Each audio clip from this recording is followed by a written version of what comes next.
Assalamualaikum warahmatullahi wabarakatuh. Salam sejahtera bagi semuanya. Pada kesempatan ini nama saya Eva Noviana sebagai tenaga pengajar di Sekolah Tinggi Hukum Bandung. Dengan ini saya sampaikan rencana pembelajaran 1 semester yang mata kuliah saya ampu, yaitu Hukum Ketenagakerjaan. Ya. Dalam Hukum Ketenagakerjaan, materi pembelajaran atau pokok bahasan yang dibahas pada 1 semester selama 6 bulan itu, yang pertama adalah pengertian dan peristilahan hukum ketenagakerjaan. Yang kedua adalah politik hukum ketenagakerjaan. Yang ketiga hubungan kerja. Yang keempat perlindungan kerja. Kelima pemutusan hubungan kerja. Kemudian tentang upah. Kemudian selanjutnya adalah BPJS, kemudian lembaga-lembaga perburuhan, serta peluang kerja dalam era MEA, serta perselisihan hubungan kerja. Adapun capaian-capaian yang diinginkan di dalam perkuliahan ini adalah yang pertama, mahasiswa mampu menjelaskan bagaimana pengertian, peristilahan, sifat, tujuan, dan sejarah daripada hukum ketenagakerjaan. Selanjutnya akan dipahami juga mengenai politik ketenagakerjaan di Indonesia dari sebelum kemerdekaan sampai dengan setelah kemerdekaan. Kemudian selanjutnya adalah mahasiswa mampu juga menjelaskan bagaimana sumber-sumber hukum ketenagakerjaan, serta mahasiswa juga mampu menjelaskan hubungan hukum ketenagakerjaan, yaitu diantaranya tentang hubungan industrial Pancasila. Selain itu juga mahasiswa mampu menjelaskan mengenai perjanjian kerja, serta menjelaskan kesepakatan kerja bersama, serta peraturan perusahaan. Dan dilanjutkan juga dengan menjelaskan bagaimana perselisihan ketenagakerjaan dan pemutusan hubungan kerja. Selanjutnya juga mahasiswa mampu menjelaskan bagaimana mogok kerja serta lockout atau penutupan perusahaan. Selain itu, mahasiswa juga menjelaskan perlindungan kerja, kesehatan kerja, serta keselamatan kerja. Selain itu juga ada lembaga-lembaga yang dinamakan dengan lembaga bipartit, tripartit, ya, mediasi, konsiliasi, dan arbitrase. Dan dilanjutkan juga dengan bagaimana organisasi buruh internasional di Indonesia serta di peluang kerja era MEA. Nah, selain itu juga ada beberapa mahasiswa juga harus menjelaskan bagaimana penyelesaian perselisihan hubungan industrial menurut Undang-Undang Nomor 2 Tahun 2004. Untuk materi, untuk bahan pustaka ajar, yang pertama adalah ada pustaka utama, yaitu buku-buku referensi, seperti dari bukunya Abdul Hakim, kemudian dari Agus Midah, kemudian dari Dedi Ismatullah dan Imam Supomo. Selain itu juga ada pustaka pendukung, yaitu dengan menggunakan perangkat-perangkat lunak, ya, seperti Infocus dan lain sebagainya. Berikut disajikan video metode pembelajaran yang saya ampu dalam mata kuliah Hukum Ketenagakerjaan. Assalamualaikum warahmatullahi wabarakatuh. Selamat pagi ya. Hari ini kita akan membahas materi yang sesuai dengan satuan acara perkuliahan, yaitu tentang hubungan kerja ya. Seperti di dalam satuan acara perkuliahan, apa yang dimaksud dengan hubungan kerja? Ya. Hubungan kerja itu adalah suatu hubungan di mana seseorang ya mengadakan hubungan antara orang yang satu dengan yang lainnya ya di dalam suatu lapangan kerja, yaitu di dalam lapangan kerja itu akan ada yang dinamakan dengan perjanjian kerja. Ya, nah perjanjian kerja ini ya diatur di dalam Undang-Undang Nomor 13 Tahun 2003. Ya, nah menurut Husni dalam bukunya Asikin ya pada tahun 1993 bahwa hubungan antara buruh dan majikan itu ada setelah adanya perjanjian kerja ya.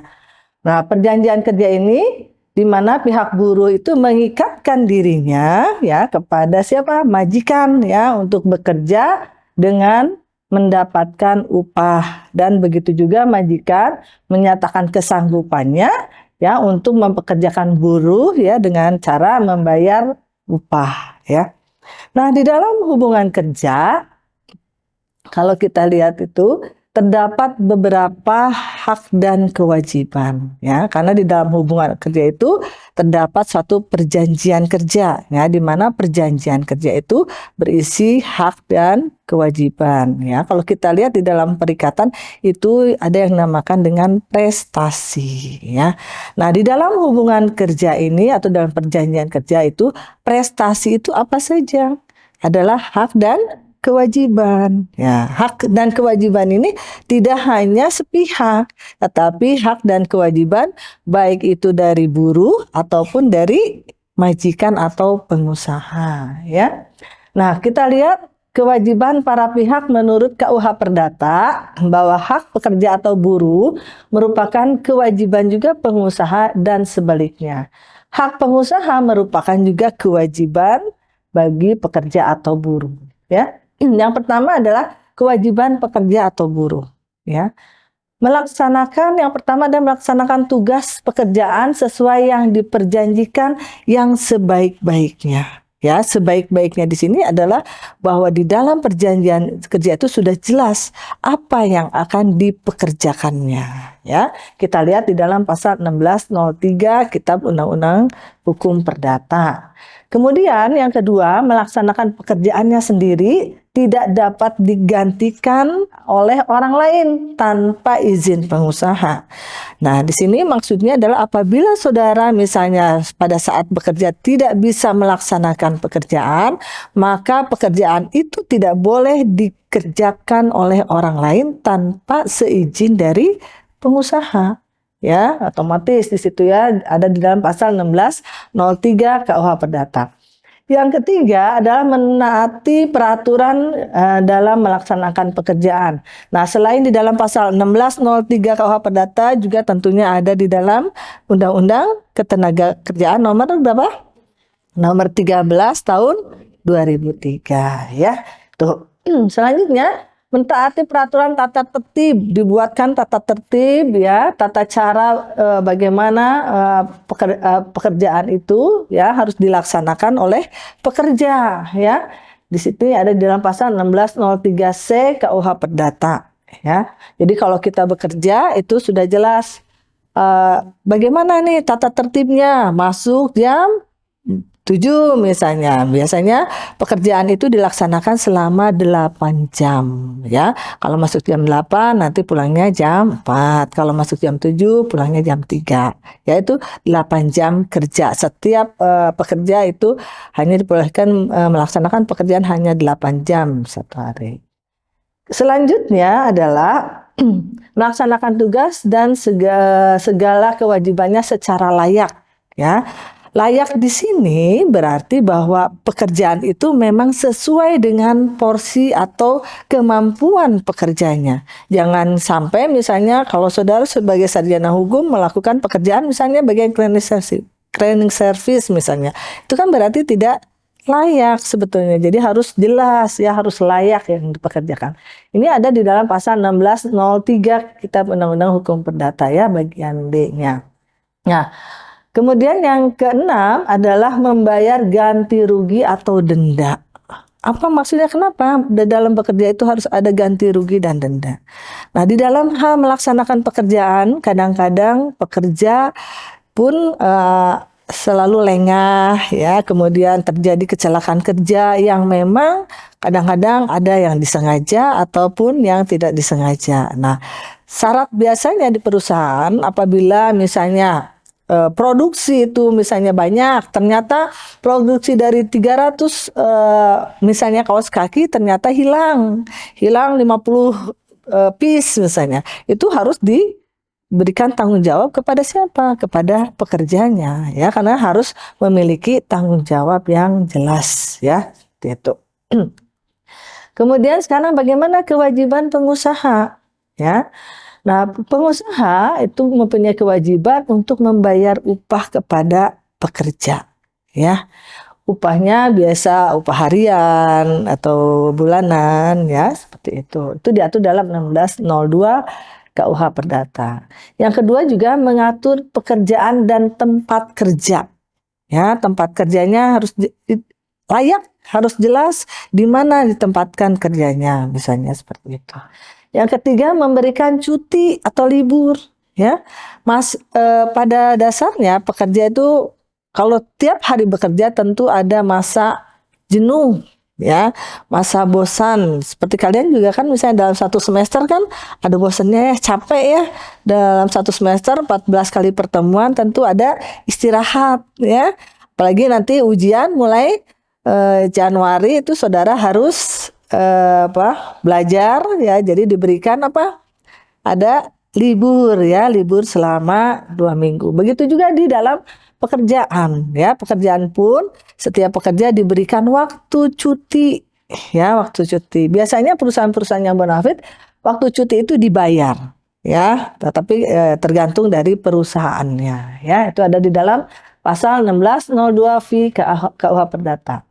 Yang keempat, mengurus perawatan atau pengobatan pekerja, ya. Nah, pada dasarnya pekerja itu masuk bekerja di suatu perusahaan itu pasti dalam keadaan sehat, ya. Nah, tetapi kalau dia misalnya bekerja lama, kemudian juga misalnya stres, ya, tentunya ada masa-masa pekerja itu dalam keadaan sakit. Nah, oleh karena itu pengusaha harus memberikan jaminan kesehatan, ya, ada pengobatan, ya, perawatan, ya, misalnya ada berobat jalan, ya, kemudian juga bisa rawat inap juga bisa itu, ya, biasanya. Kemudian kewajiban juga memberikan surat keterangan. Surat keterangan apa yang diberikan oleh pengusaha, ya. Nah, pada dasarnya pekerja yang sudah, ya, berpengalaman, kemudian dia punya pekerjaan yang lain yang lebih baik, biasanya dia mengajukan pengunduran diri.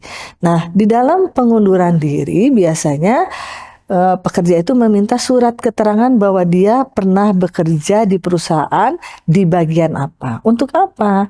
Untuk kurikulum vitae-nya nanti bekerja di tempat lain supaya dia, ya, jelas, oh ternyata dia punya keahlian di bidang tertentu di perusahaan yang pernah dia bekerja. Itu, ya, itu tujuannya adanya surat keterangan dari pengusaha, ya. Berikutnya adalah, nah, di dalam suatu perjanjian kerja, ya, tidak ada satupun peraturan yang mengatur baik itu misalnya bentuknya seperti apa, isinya seperti apa, tetapi ada yang dinamakan dengan azas kebebasan berkontrak, ya. Pasal berapa? Pasal 1338 ayat 1, ya, azas kebebasan berkontrak. Apa yang maksud dengan azas kebebasan berkontrak? Ya, suatu azas di mana, ya, setiap orang bebas untuk membuat suatu perjanjian, ya, bebas mengenai isinya, mengenai bentuknya, kemudian dengan siapa dia mengadakan perjanjian, kemudian dengan siapa dia akan menutup perjanjian, sampai kapan dia menutup perjanjian, itu diatur di dalam juga pasal 1338 ayat 1. Yang mana di dalam 1338 ayat 1 ini juga harus memperhatikan syarat-syarat sahnya perjanjian. Itu pasal berapa? Pasal 1320 Kitab Undang-Undang Hukum Perdata, ya. Selain itu 1335-nya, 1337 KUH Perdata, ya. Nah, di dalam pembagian kerjanya, perjanjian kerja, ya, pembagian perjanjian kerja, ada perjanjian kerja waktu tertentu dan ada juga perjanjian kerja waktu tidak tertentu, ya. Nah, sedangkan menurut suatu perjanjian kerja dalam prakteknya, ya, perjanjian kerja waktu tertentu itu biasanya adalah yang disebut dengan perjanjian tetap. Biasanya pekerjanya adalah pekerja yang sudah diangkat sebagai karyawan tetap atau pekerja tetap, ya. Dimana dalam perjanjiannya biasanya ada masa dulu percobaan 3 bulan, kemudian ada juga perjanjian harian lepas, borongan, ya. Kemudian ada perjanjian kerja yang tetap, itu, ya. Biasanya kalau yang tetap itu sudah ditetapkan oleh peraturan perusahaan, ya. Nah, selanjutnya adalah perjanjian kerja waktu tertentu ini ada syarat-syaratnya. Ya. Nah, syarat-syarat pembuatan perjanjian kerja waktu tertentu ini sebagaimana di dalam PKWT yang sekarang sudah dibuat di dalam apa? Undang-undang apa? Cipta Kerja, ya. Undang-undang Cipta Kerja itu sudah mengatur lebih dalam lagi mengenai PKWT, ya, seperti itu. Nah, di dalam PKWT ini ada yang disebut dengan syarat-syarat material. Nah, syarat material ini yaitu di dalam pasal 52, ya, Undang-Undang nomor 13 tahun 2003 itu tentang syarat-syarat sahnya perjanjian kerja. Nah, yang pertama itu hampir sama di dalam pasal 1320 KUH Perdata, itu sepakat mereka yang mengikatkan dirinya atau kedua belah pihak harus sepakat. Kemudian ada kemampuan atau kecakapan, ya, bagi para pihak, ya, untuk melakukan perbuatan hukum. Yang ketiga adalah pekerjaannya harus jelas. Pekerjaannya adalah yang diperjanjikan apa. Ya, jangan sampai misalnya saudara ini misalnya dari S1 sarjana hukum. Biasanya S1 sarjana hukum ditempatkan di bagian legal, ya. Ternyata tidak ditempatkan di bagian customer service. Itu harus disampaikan juga bahwa saudara memiliki misalnya kemampuan di bidang apa. Nanti biasanya pekerja ini ditanya kalau S1 hukum itu biasanya ada kelebihan-kelebihannya enggak? Misalnya punya kartu advokat, ya, dia bisa nanti di dalam perjalanan dalam pekerjaannya melakukan penyelesaian perselisihan dengan pekerja-pekerja yang bermasalah, misalnya seperti itu. Nah, kemudian juga pekerjaan yang diperjanjikan ini tidak boleh bertentangan baik dengan ketertiban umum, kesusilaan ataupun, ya, perundang-undangan yang berlaku, ya. Misalnya seperti ini. Saudara itu mempekerjakan orang, ya. Orang itu kan yang dipekerjakan itu harus yang layak. Ya, layak di sini bahwa pekerja itu harus dimanusiawikan, tidak boleh seperti binatang. Wah, ini diperjualbelikan. Seperti kalau misalnya ada tenaga kerja Indonesia yang berangkat ke luar negeri, ya. Tidak seperti binatang, wah, digiring, misalnya satu kontainer nih, seperti itu. Tidak seperti itu, tapi dia harus dimanusiawikan, diberikan syarat-syarat dulu, kemudian dididik dulu, ya. Ada di bagian di Jakarta itu biasanya ada PPAP, ya, dikasih pendidikan, kemudian juga keahlian bahasa dan lain sebagainya. Itu harus ada di situ, ya. Jadi pekerjaan itu tidak boleh dia yang dikerjakan di sana harus sesuai dengan kemampuan biasanya. Kalau misalnya seperti ibu rumah tangga, misalnya harus jelas dia bisa masak, kemudian bisa melakukan membersihkan rumah itu dengan alat-alat elektronik, karena tidak semua orang bisa menggunakan alat-alat elektronik secara baik, ya, seperti vacuum cleaner, mesin cuci yang otomatis. Nah, seperti itu kan harus dipelajari dulu, ya. Itu jadi pekerjaan yang diperjanjikan itu tidak boleh bertentangan baik ketertiban umum, ya, kesusilaan ataupun perundang-undangan, ya. Baik, sampai di situ ada yang mau ditanyakan? Silakan. Iya. Sebutkan nama dan nomor pokoknya. Izin bertanya Ibu, saya Linda Novita Ya. dengan NPM 22069. Ya. Dalam perjanjian itu kan pasti ada syarat-syarat yang harus dipenuhi, ya Bu. Ya. Nah, saya ingin bertanya apa saja syarat-syarat sah perjanjian dalam hubungan kerja? Ya. Baik, di dalam hubungan kerja tadi Ibu sudah sampaikan bahwa hubungan kerja itu ada apabila ada perjanjian kerja. Nah, perjanjian kerja itu biasanya disepakati harus sesuai dengan syarat-syarat sahnya perjanjian kerja. Nah, syarat sahnya perjanjian kerja ada di dalam pasal 52 ya Undang-Undang Nomor 13 tahun 2003 ya. Yang pertama itu adanya sepakat ya dari kedua belah pihak, kemudian kecakapan dalam artian bahwa pekerja itu harus berusia dewasa. Ya, tidak boleh anak-anak ya, tetapi kalau anak-anak boleh apabila dia memang membutuhkan apa? Ya, untuk kehidupan makannya ya, dan itu pun harus seizin dari orang tuanya untuk bekerja. Kalau tidak ada izin dari orang tua, maka perjanjian itu dapat dibatalkan akibat hukum daripada kecakapan tidak terpenuhi ya. Kemudian adanya pekerjaan tadi yang diperjanjikan dan pekerjaan itu harus sesuai dengan peraturan perundang-undangan. Kalau syarat tadi itu disebut syarat objektif ya, sedangkan syarat yang tadi mengenai kesepakatan dan kecakapan itu adalah syarat subjektif.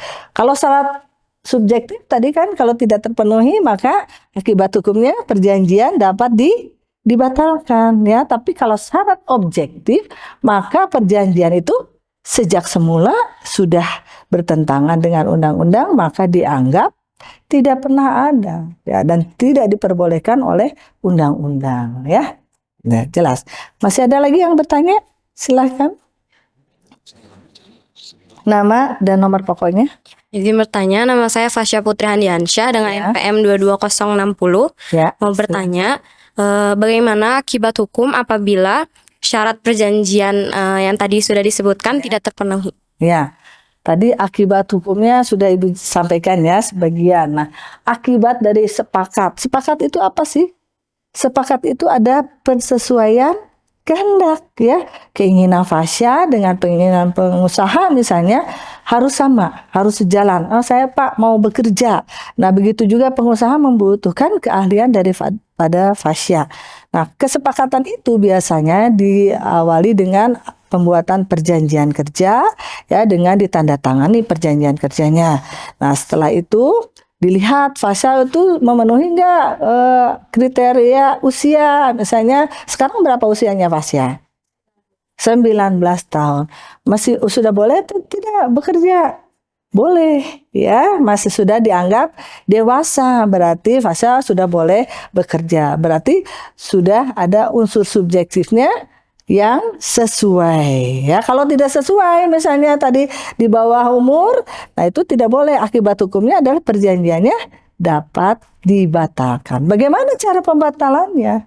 Ya, cara pembatalannya yaitu dengan mengajukan permohonan ke pengadilan ya. Pengadilan yaitu meminta permohonan pembatalan perjanjian ya. Selanjutnya yaitu ya bagian yang ketiganya adanya pekerjaan. Ya, pekerjaannya harus jelas. Nanti Fasya apa nih yang dikerjakannya harus jelas di dalam perjanjiannya. Hak dan kewajibannya, kemudian bertentangan tidak dengan undang-undang. Ya, misalnya Fasya merekrut misalnya anak-anak di bawah umur untuk bekerja perusahaan, boleh atau tidak? Tidak boleh, ya.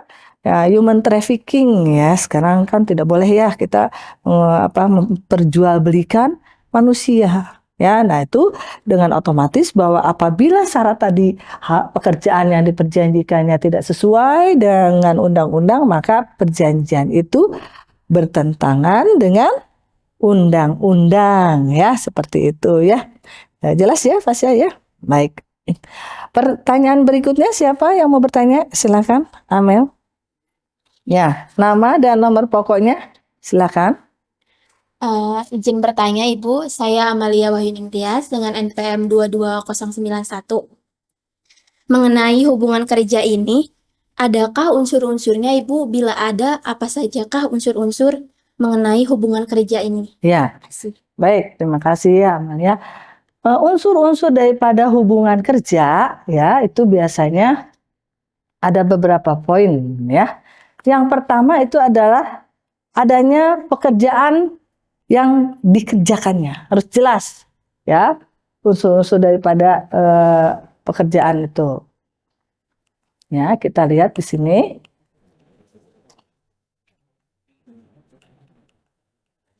Nah, adanya pekerjaan dulu.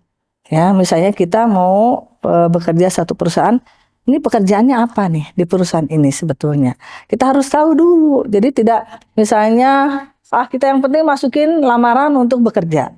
Ya, tapi harus tahu dulu pekerjaannya apa nih kira-kira di perusahaan ini. Ya.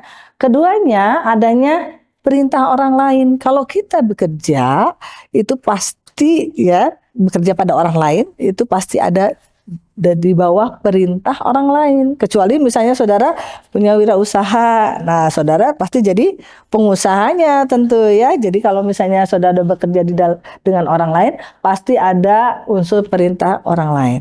Dan ini adalah satu ciri yang utama di dalam perjanjian kerja. Ya, setiap perjanjian kerja itu pasti ada di bawah perintah orang lain. Misal Amalia jadi pengusaha pun pasti punya pekerja. Pekerja pasti di bawah perintah Amel. Nah, itu cirinya adalah di bawah perintah orang lain. Itu unsur yang kedua. Yang ketiga pasti adanya upah. Ya, seseorang bekerja itu tujuannya apa? Untuk mendapatkan salary atau upah. Ya, nah upah ini tentunya harus dilihat sesuai dengan dengan kemampuan daripada pekerjanya. Ya, pekerjanya misalnya kalau S1 kita lihat dulu bagaimana ini tentang sistem pengupahan. Kita lihat upah itu ada namanya dengan upah minimum. Ya, upah minimum di mana nih upah minimum kota, upah minimum kabupaten atau di mana ya? Nanti kita lihat tergantung tempatnya. Kalau saudara misalnya di daerah Purwakarta, Kerawang, itu upah minimumnya lebih besar karena di sana banyak apa? Banyak industri, ya industri-industri yang yang besar ya, sehingga tingkat upah minimumnya lebih besar ya. Kemudian yang keempat ada batas waktu tertentu di dalam hubungan kerja. Tentunya kita bekerja itu kan tidak mungkin sampai mati di sana ya, ada batas-batas usia untuk bekerja ya. Misalnya kalau pegawai negeri sipil sekarang misalnya batas usia pensiunnya berapa tahun? 58 tahun misalnya seperti itu. Nah, itu ada batas-batas usianya. Jadi sudah ditentukan aturan batas usia itu yang seseorang masih mampu bekerja biasanya untuk batas usia berapa ya. Jelas ya Amel ya? Baik, pertanyaan berikutnya masih ada? Silahkan. Iya, silahkan. Saya Sarah Sakira, Bu, dengan NPM 224300079. Ya. Pertanyaan saya itu, jadi dari apa yang menjadi hubungan atau kaitan dari asas berkontrak dengan perjanjian kerja tersebut, Bu? Ya. Baik, kita lihat tadi ada azas kebebasan berkontrak 1338 ayat 1 ya. Nah, kaitannya di dalam perjanjian kerja tentunya begini. Biasanya perjanjian kerja itu dibuat oleh siapa? Oleh pengusaha ya. Nah, pada dasarnya sebetulnya sifat daripada perjanjian kerja itu bersifat perdata. Tetapi semakin sini ya, semakin maju sini pemerintah ikut campur di dalamnya sehingga sifat dari perjanjian kerja itu adalah bersifat publik ya. Kenapa bersifat publik? Karena pemerintah ikut campur dalam menentukan kebijakan ya, kebijakan bidang upah ya, kebijakan penyelesaian perselisihan ya. Dalam Undang-Undang Nomor 2 Tahun 2004 misalnya bagaimana tentang PPHI-nya, penyelesaiannya apabila terjadi perselisihan, sehingga azas 1338 tuh ya, pasal 1338 ayat 1 azas kebebasan berkontrak boleh bahwa sebetulnya perjanjian itu harus dibuat oleh dua orang ya. Dua orang itu adalah klausul-klausul yang dibuat di dalam perjanjian itu harus sesuai dengan keinginan baik itu pekerja ataupun pengusaha ya, baik itu bentuknya, isinya ya, kapan diadakan perjanjian kerja dan kapan berakhirnya perjanjian kerja itu ya. Jelas ya Sarah? Seperti itu ya. Baik, kita lanjutkan lagi mengenai hubungan kerja ya. Tadi sudah jelaskan mengenai perjanjian kerja ya. Nah, di dalam perjanjian kerja ini ada yang dinamakan dengan perjanjian untuk melakukan pekerjaan. Ada di pasal 1601 Kitab Undang-Undang Hukum Perdata. Nah, 1601 ini ada di dalam bab 7A ya, buku 3 KUH Perdata. Itu isinya adalah perjanjian untuk melakukan jasa-jasa tertentu ya. Nah, jasa-jasa tertentu ini seperti apa? Misalnya seorang dokter ya, menangani pasiennya, itu kan adalah perjanjian jasa yang dilakukan oleh dokter. Kemudian ada juga perjanjian kerja atau perjanjian perburuhan. Kalau perjanjian kerja ini biasanya perjanjian antara pekerja dengan pengusaha ya. Nah, yang ketiga adalah perjanjian pemborongan ya. Nah, perjanjian pemborongan biasanya dilakukan antara siapa? Antara perusahaan-perusahaan yang memiliki kemampuan untuk melakukan suatu pekerjaan tertentu. Misalnya pemborongan, pembuatan jalan tol, atau pembuatan bangunan-bangunan misalnya berlantai banyak, misalnya seperti itu ya. Kalau misalnya nanti itu dilakukan dengan pemborongan itu dilalui dengan cara tender. Ya, ada tendernya, nanti siapa yang mendapat tender ini biasanya langsung dibuatkan suatu MOU-nya, perjanjian kerjanya. Perjanjian kerjanya juga tidak semua, tertentu biasanya pemborongan kerja tentang barang-barangnya saja yang akan nanti dibuat pembuatan jalan tol misalnya apa. Bisa saja lagi misalnya dengan perusahaan lain yang menggunakan jasa-jasanya, jasa buruhnya.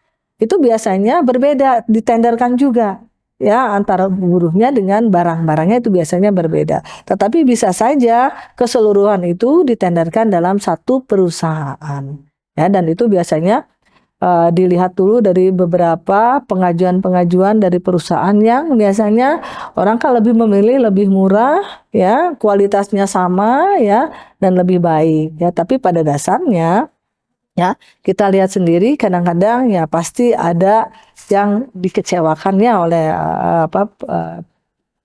kita sebagai konsumen biasanya ya, sehingga di situ perusahaan-perusahaan juga biasanya setelah dibuatkan tender itu harus ada jaminan ya, harus ada jaminan apabila misalnya yang dilakukan pembuatan pemborongan itu jaminan biasanya selama 6 bulan biasanya. Kalau ada kerusakan itu harus diperbaiki ya, tidak bisa misalnya sudah selesai sudah ditinggalkan, tetapi dia harus memberi jaminan bahwa apabila terjadi kerusakan itu misalnya akan diperbaiki, masih dalam jaminan daripada pengusaha seperti itu ya. Baik, itu saja mungkin materi hari ini ya. Selamat pagi. Assalamualaikum warahmatullahi wabarakatuh.